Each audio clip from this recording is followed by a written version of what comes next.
topics and opinions expressed in the following show are solely those of the hosts and their guests and not those of W4CY Radio, its employees, or affiliates. We make no recommendations or endorsements for radio show programs, services, or products mentioned on air or on our web. No liability, explicit or implied, shall be extended to W4CY Radio or its employees or affiliates. Any questions or comments should be directed to those show hosts. Thank you for choosing W4CY Radio. Welcome back, everyone, to the Geeks, Geezers, and Googlization Show, the home of Googlization Nation, where we talk with HR and business thought leaders about the crazy, never-normal shift going on all around us. Our goal is to bring you ways to reimagine tomorrow and explore the ever-changing convergence of people, business, and technology. Here is your host, Ira Wolfe.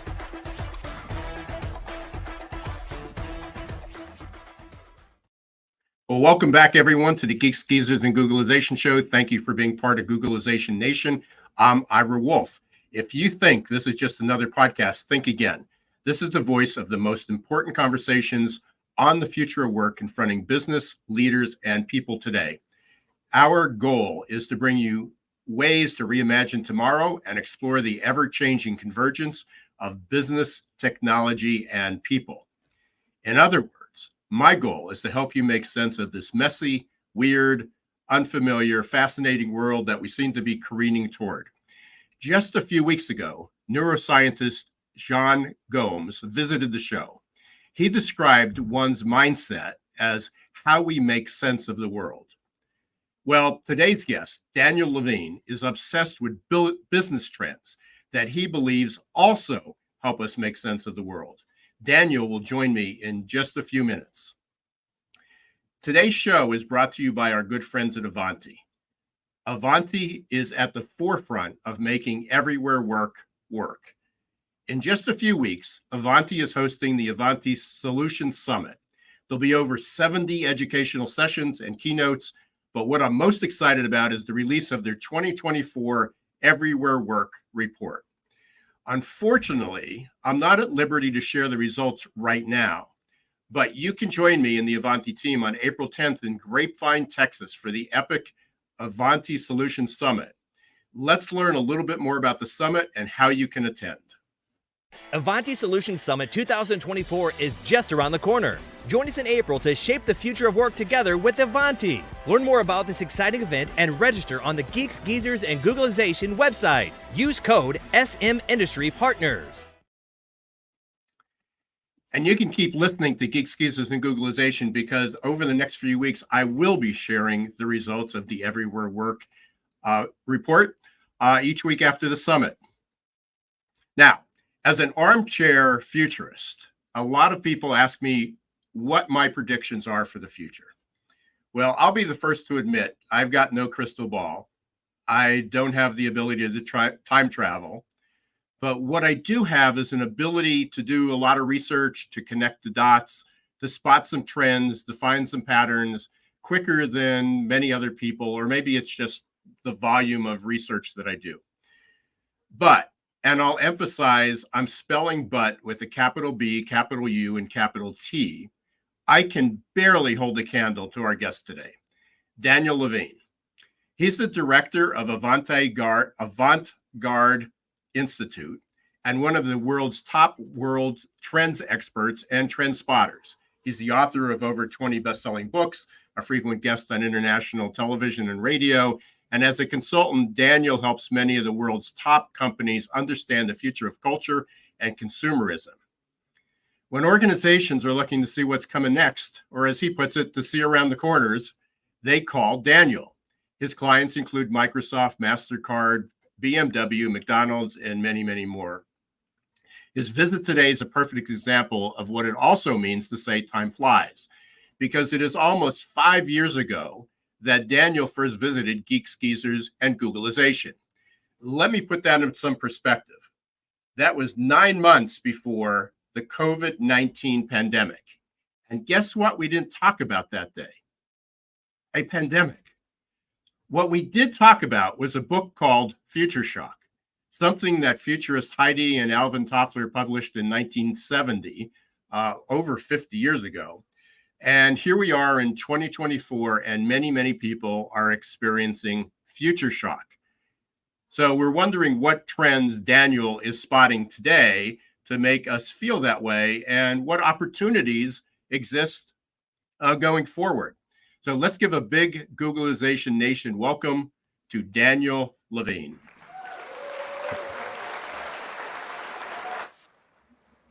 Hey, welcome, Daniel. Oh, thank you so much for having me, Ira. And I should say I'm happy you mentioned the crystal ball, because I actually brought mine today.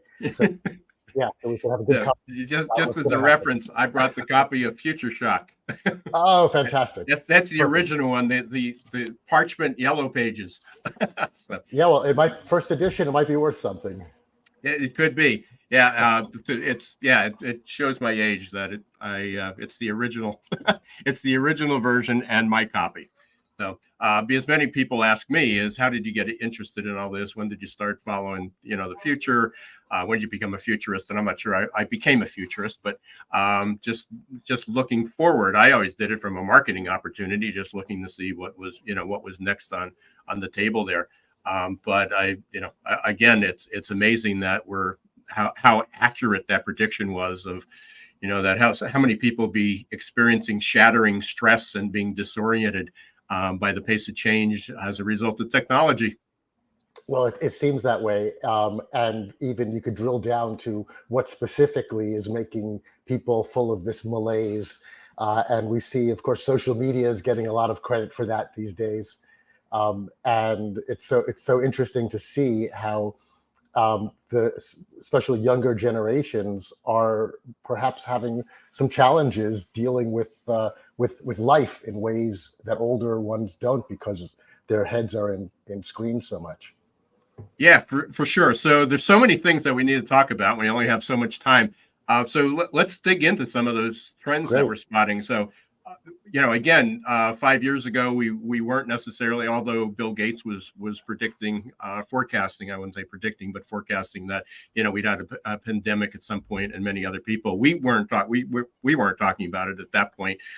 But we were talking about the stress that was going to come, and then the pandemic came. So I can imagine that over the last 3-4 years now, actually, we're the fourth year anniversary of COVID, of our lockdown, that your world has really accelerated, and many of the trends that you might have been talking about before are now reality, and maybe some that weren't.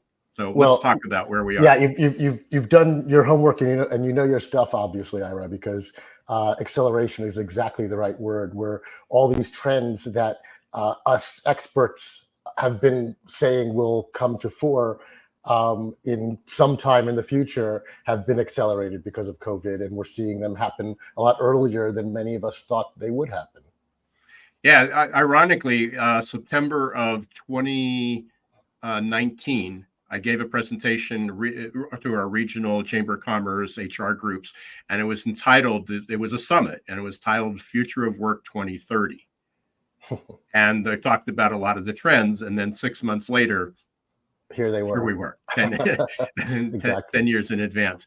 So there's so many things. I mean, obviously we talk about the future of work. We talk about Googleization, the convergence of people, business, and technology. Let's start with the pandemic. One of the biggest trends has been, a couple things. There's AI, has certainly advanced. So we want to talk about how that's affecting work. But just in general, and again, what Avanti, and you heard us talking about that, and what their summit's about, partly of what their summit is about this everywhere workplace. There's CEOs that are trying to, go back to normal, bring everybody back to the office. What are you spotting? What are you hearing in your research that either confirms or contradicts what their strategy is? Sure. On an individual basis, of course, we're going to see different companies have different strategies about how they want to work. But if sort of on the overall big picture, we're not putting the genie back in the bottle. We're not going back to everybody working 9 to 5 every day in offices. It'll happen and it is happening, and is so for some people. But in general, in the United States, it's about being more distributed, not less distributed. And people have more opportunities to do their work from home or from resort or from wherever. What might be really interesting, what is really interesting is that there's a feedback loop happening, because the technology that also is coming down the pike is helping reinforce that concept that people can work from places that are not traditional offices. And we're going to see that happen even more and more. And I think of things like Microsoft's HoloLens or other augmented reality glasses, or however they'll come out, where it allows people to be in the same room together, even though they're not physically in the same room. There's a lot of technologies like that, where people can work on the same project, even physically looking at it together as a hologram, and pointing out to each other. Doctors can do this, point out what patients look like. Architects can do this, point out what they're building to other architects who are perhaps even in other countries.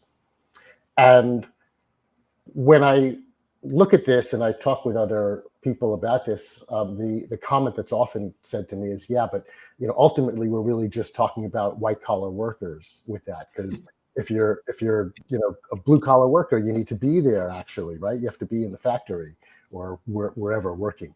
But in fact, there's technology that I've seen that allows people, for example, factory workers, to put on goggles and operate their machinery when they're not necessarily standing next to that machinery. They could be halfway around the world operating that machinery in a factory.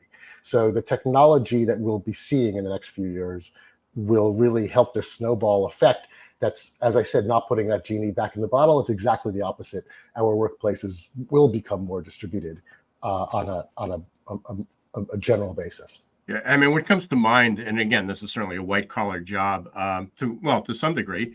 But when I was doing more presentations on the future of work, I showed an image of physicians working remotely, and they were using robots, the Da Vinci devices and things for 20 years now, but they did start to do surgeries remotely.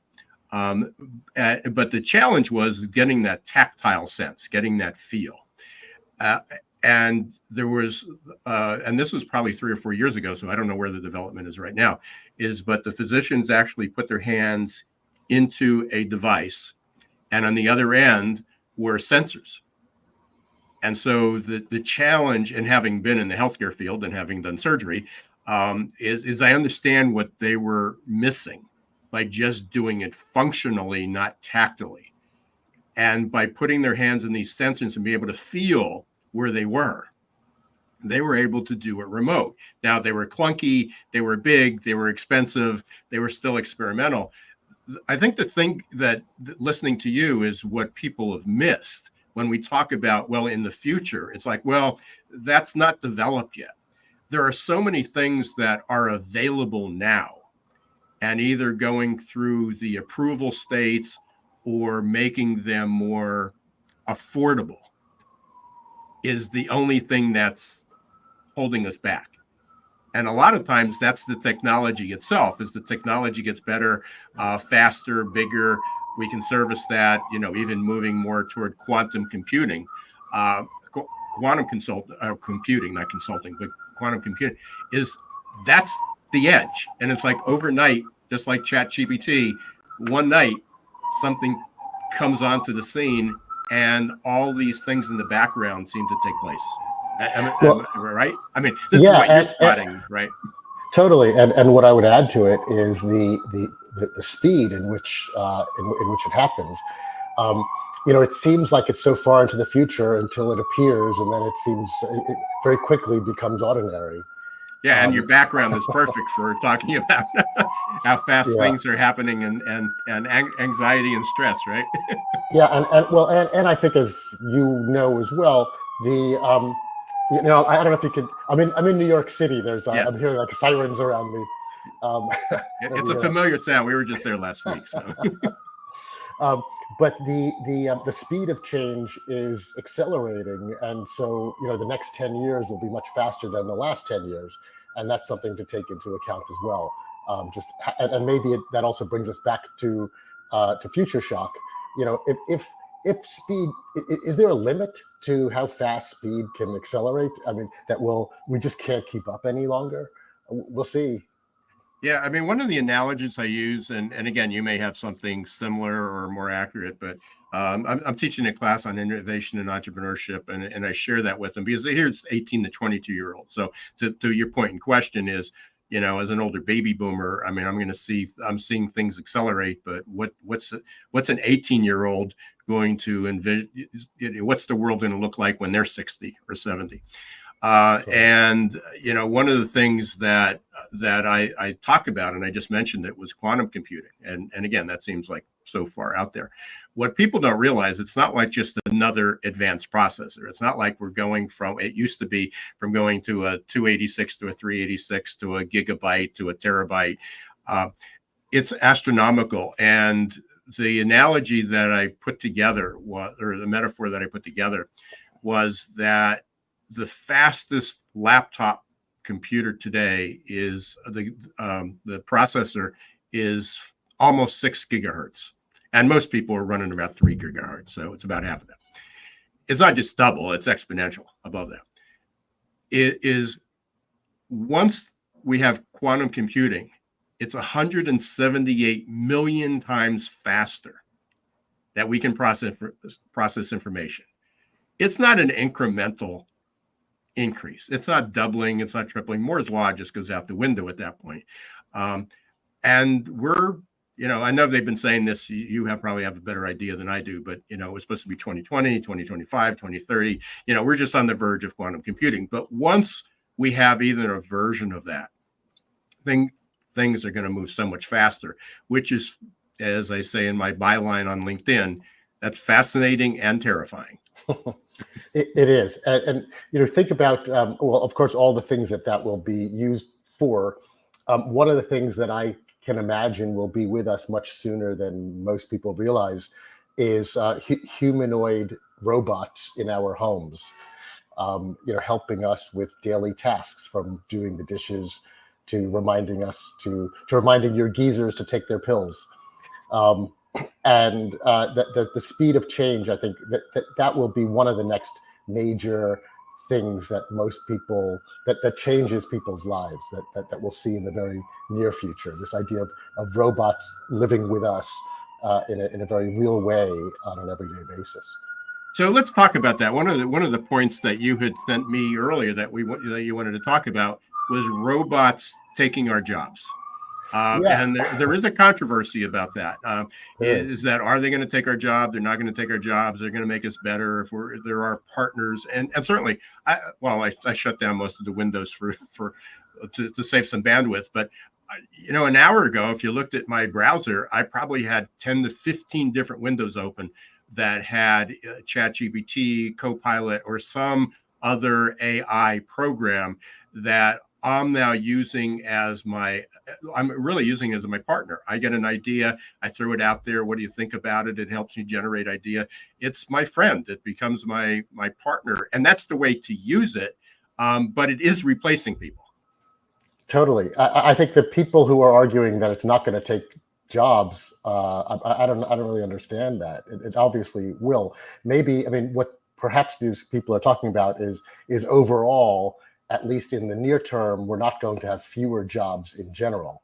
But specific jobs they're already going by the wayside. And it's amazing to me to see how quickly companies are embracing robotics and AI to replace employees. It's happening now. Specific, think about fast food and self-serve kiosks in a simple, very, very simple version of that. But it's easy to imagine, as I would just mentioned, robotic maids, of course, autonomous vehicles, putting drivers out of business, autonomous forklifts.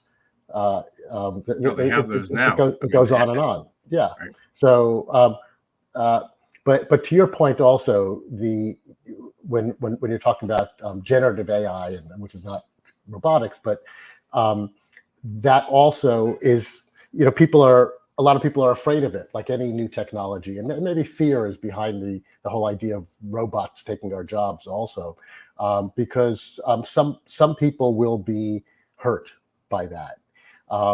But the fear when it comes to generative AI, we've seen that a lot in schools, teachers talking about how they're afraid, their students are having papers written by ChatGPT or something similar.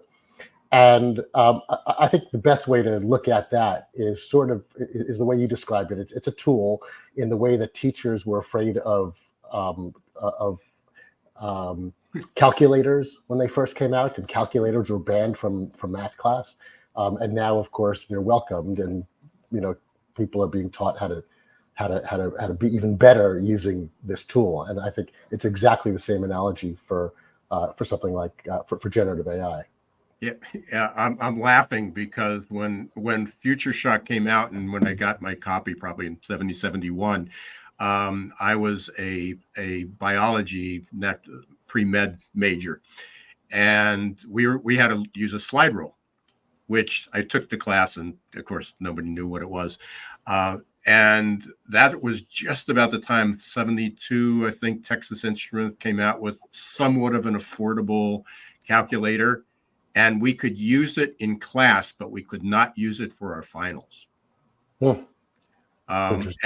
because it was going to make us stupid and dumb and everything else. And it certainly advanced to, computers. And now we're talking about generative AI and other forms of that. So, and working in a college, working in that environment at least 2 hours a week for class.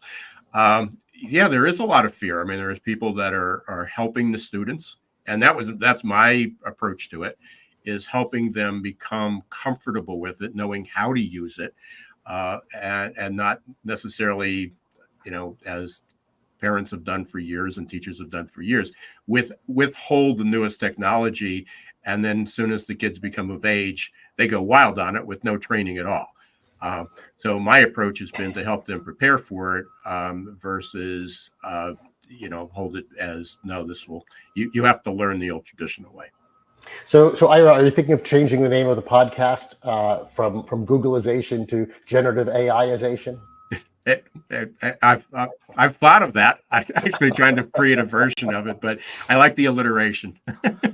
Sure. And it still works. And Googleization's all encompassing. No, it's a great name, and Google is not going away.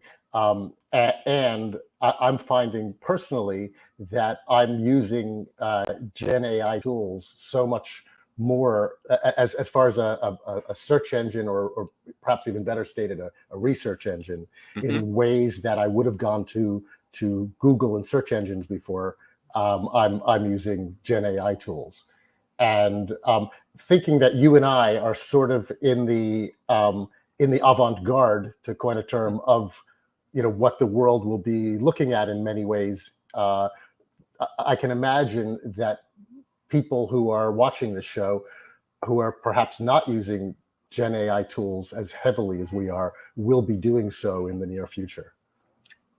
So let's go back to the robots a bit. So are there any kind of subcategories of that? I mean, you mentioned humanoids in our houses, possibly as maids and as butlers and helping us there. What other are you seeing other patterns or other trends that we can expect in the next few years to be pretty common? Yeah, well, I think sort of an overall trend related to robotics and AI is that we're seeing that humans are becoming more expensive to pay and to deal with, and robots are becoming cheaper and cheaper, and AI as the technology develops.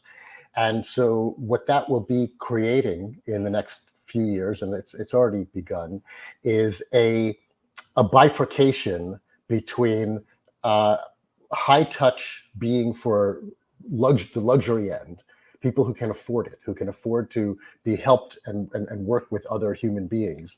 And for everybody else, it's moving towards high tech and being catered to by robots and AI.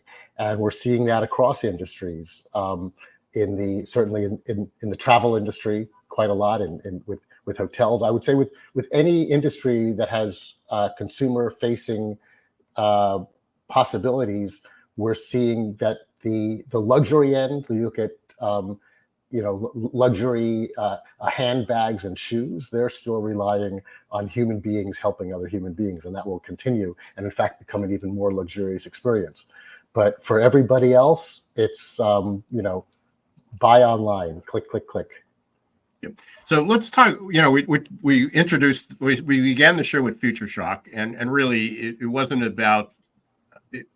It was the impact of the technology and the acceleration, and from everything we just have, we have probably have created a lot more frustration and anxiety and stress among people of what the future is going to look like. But it's creating a wellness challenge. I mean, really a health challenge, a mental health challenge in that. And I know that was one of the points that you see as a trend. Is it just going to continue, or are you seeing our approach to dealing with that finally changing? Well, the whole concept of wellness is one of the biggest trends that we've been seeing for the last few years, and the concept itself has changed. When people originally were thought about wellness, it was fairly narrow. You were thinking about yoga and meditation and physical wellness, and that's really branched out into being more of a holistic wellness about how we are as human beings. As far as our relationships go, as far as caring for ourselves and others, as far as our general mental health that would include spirituality even. It's the whole thing about being a human being. And I think perhaps an easy way to conceptualize that is the last few years, for the last few decades, businesses have been talking about work-life balance as if they're two different things. Work is over here and the rest of your life is over here. And the concept has changed in people's minds, whether they're consciously aware of that or not, that people are now much more concerned about work-life integration. Work is part of your life, and it's just one part of your life. It's not like it's not two different things, work and the rest of your life. Work is an important part of the holisticness of your entire life. And I think we're seeing a lot of workers understand that, perhaps not verbalizing it, but feeling that. And it's why we're seeing workers acting the way they are, as far as leaving work if it doesn't fit into how they conceptualize their life in general.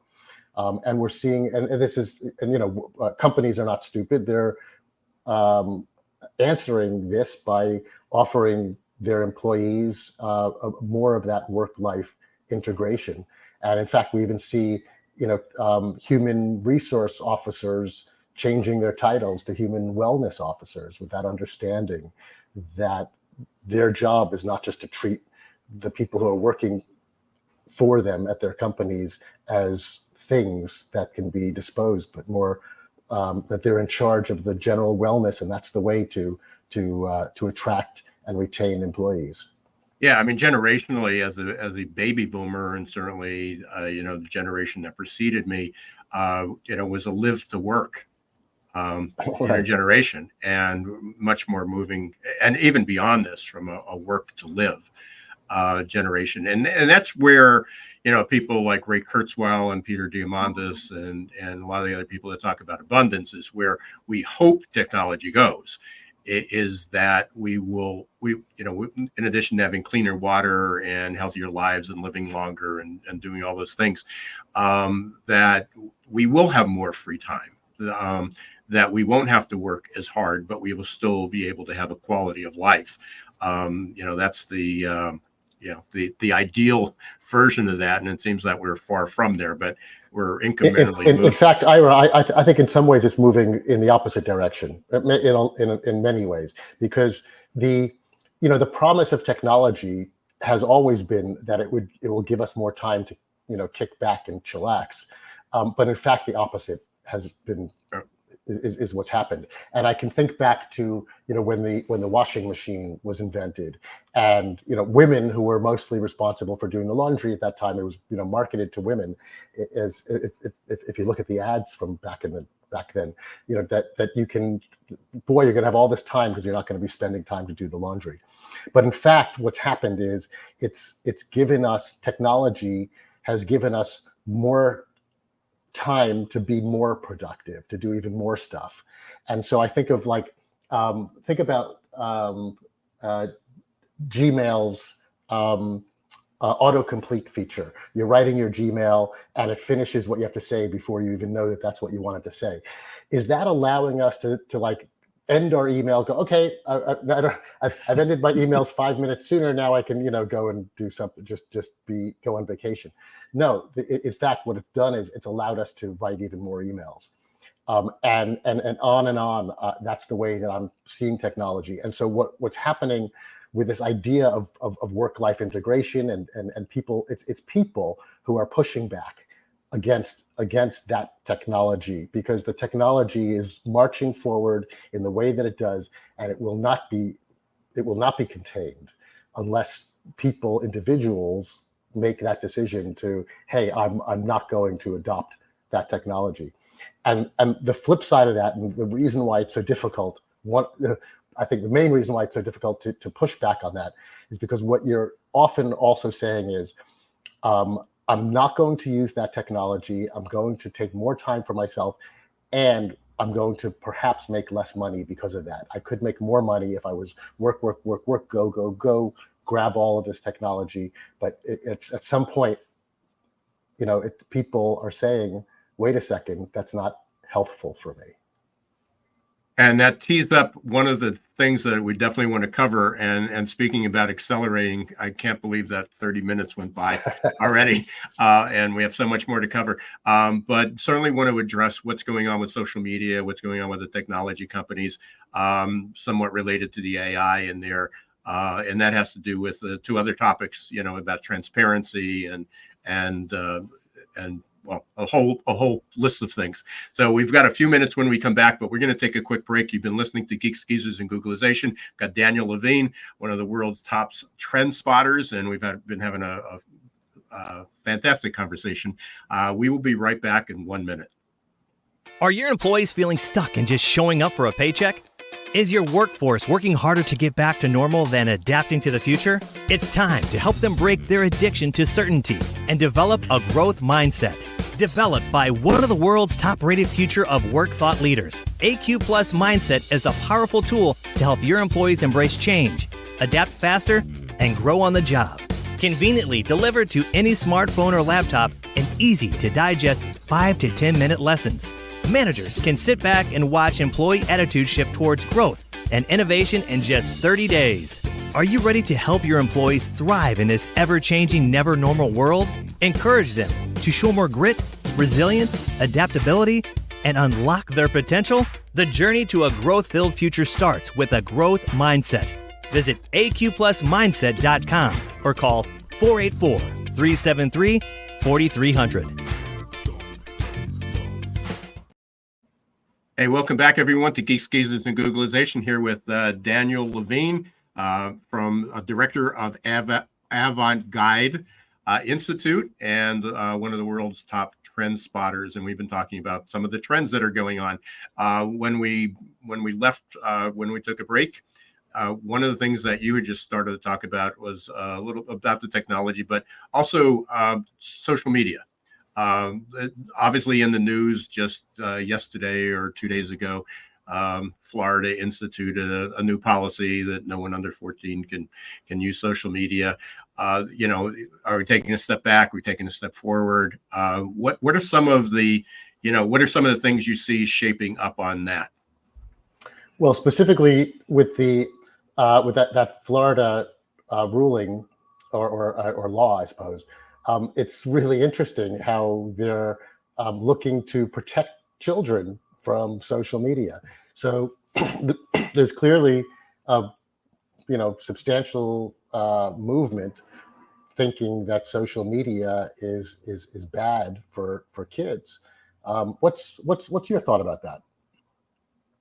You know, I I had actually in 2008, 2009, I was teaching people how to use in business. That was right after the collapse of the economy.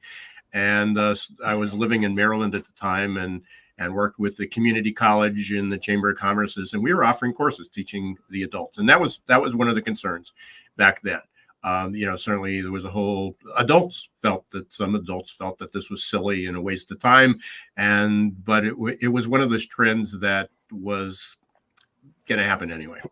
There was no, just like AI, we weren't putting the toothpaste back in the tube, at that point. And then we've had the effects of Facebook and Twitter. It's challenging. My wife just the other day, or when that ruling came out, it was basically, why do kids, why do 14, 12, 8-year-old kids have smartphones? Yeah. Again, I think one is we didn't think about it. Just legislatively, these things get way ahead of us, and there's no way to bring them back in. And then all the parents, teachers, leaders are sort of poo-poo it up front. It's okay, I'm just going to have my child not do it. And they're a lot smarter than you think. So I think a lot of the responsibility falls on the adults to become more knowledgeable, become more aware of what's going on, and to become more responsible what's going on, rather than say we're going to legislate it out, because I don't think the legislation out is going to prevent it. Right. It didn't do it with booze in the 1920s either. Yeah, and it very well may not. And the first thing I saw kids talking about this, where they were saying, well, what about multiplayer games where they're talking to in a way that's a type of social media? Is that going to be outlawed for gamification? Kids? Yeah. So we'll see. But I think the overall concept is solid, and for me, that is that we need to use technology and not be used by it, and not just mindlessly adopt everything that they throw at us. And not everyone is capable of making those choices, it seems, especially children. And so I think, protecting children is different than being a nanny state telling adults what they can and cannot do. And so my personal concept about this is that the idea feels like it's in the right place. I don't know if these laws will be effective, or if it's exactly the right way to go. But I'm solidly behind the concept that we cannot just accept anything that technologists throw at us and embrace that. Optimally, for adults, we would be making smart conscious decisions for ourselves. And hopefully parents are good at, knowing what their children can and cannot accept. But as you well know, a lot of adults don't make those decisions for their children, or are not capable of that. So the question is, is it right for the state to step in there?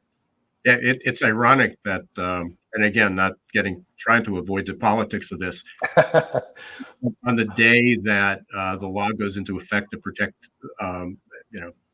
our young people and children, is that Trump Social goes public. I mean, there seems irony and hypocrisy in that, which leads to a question about transparency. And I know that was one of the topics that you had listed.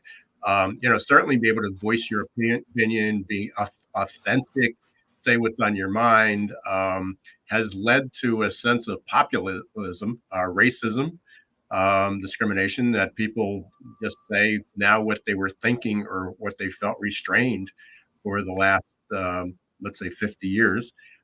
And now it's back in the open. So what is, right.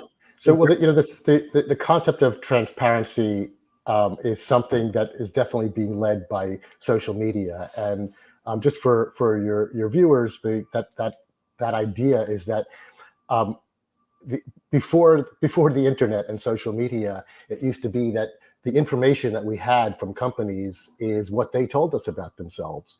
And since social media, it's their customers are sharing information about that company with other customers. And so from that perspective, there's this transparency into companies that we as customers can see that we never had a view into before. And that has forced companies to be more transparent about themselves and more honest, because if they're not honest and true, they'll be called out pretty quickly by other consumers. And what you're showing really is that trends are not siloed by industry. These trends that we see in one part of our lives, we see in all parts of our lives. And so this idea of transparency is not confined to businesses, but it also, of course, goes into the political sphere and the and that sort of public places where people speak publicly to each other, and it has all these knock-on effects, and some of them are quite positive, and some of them, as you're alluding to, are quite negative as well. But the idea of transparency, like almost every trend we're talking about today, will become even more intense in the next few years. It's the meaning of trends is when you can see a group of people or a concept or an idea or what people are buying moving in a particular direction. And trends have a lot of inertia. And once they start going, they usually get larger and even more intense. And so the idea of transparency, we will all see, is getting more so in the next few years. Yeah, be careful what you ask for when you want people to be more authentic and honest. Correct? You have to have a thick skin for sure, and learn those stress management skills. Unfortunately, we're approaching toward the end. So there is one question I always like to ask our guests and to get an opportunity is, was there something I didn't ask that you really wanted to share to get out there? Is there a question or something? Yeah, thank you for that. Well, I think what's so interesting about trends and what I love about trends and futurism is I've always been really interested in how we got here. We're standing on the shoulders of giants, of our ancestors, and that's what makes it makes the lives we're living and the place and time where we are.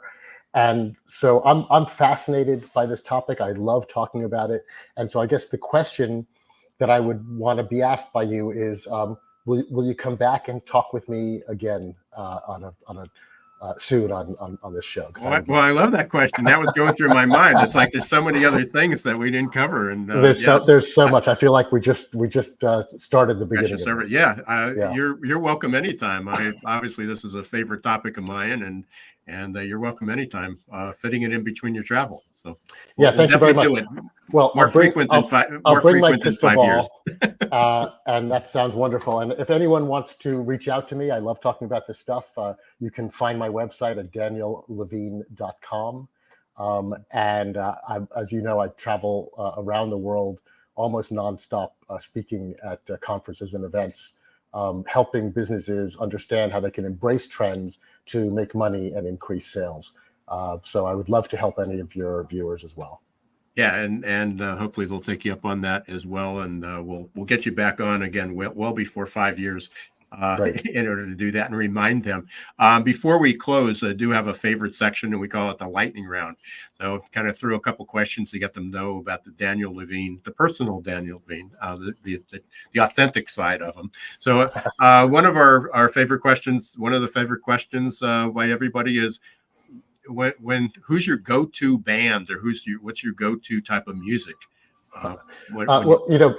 Before I go on stage in the morning when I'm getting ready, I usually put on the band Boston's first album, which for me, it's first time ever.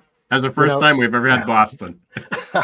I like the drivingness of it, and it gets me going. So. If any of you haven't heard that in a while, try. I think it's just the name of the album is Boston, and it's one of the great rock and roll albums. Yeah, I'll have to test that. Mine happens to be Santana Earth, Wind and Fire, Chicago, big Sure. driving percussion groups, a couple other people in there. Next question. If you were a car, what type of car would you be and why? That's a good question. If I was a car, well,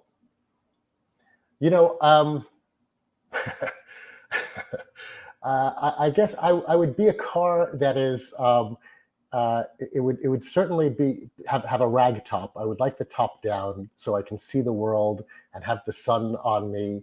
I like a car with a little bit of flash, but I want it to be safe also.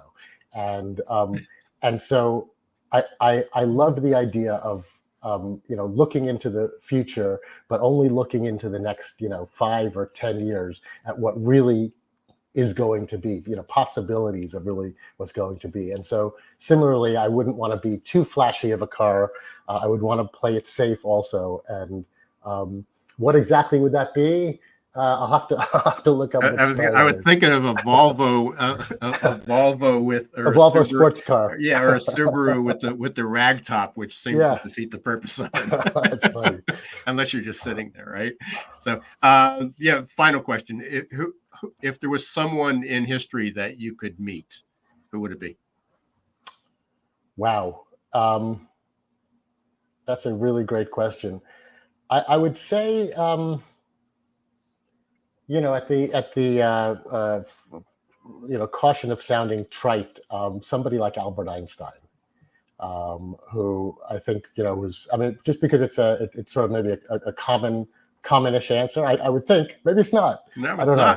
I'm not sure we've ever had Albert Einstein before. So I was thinking you were going to say Alvin Toffler, but no.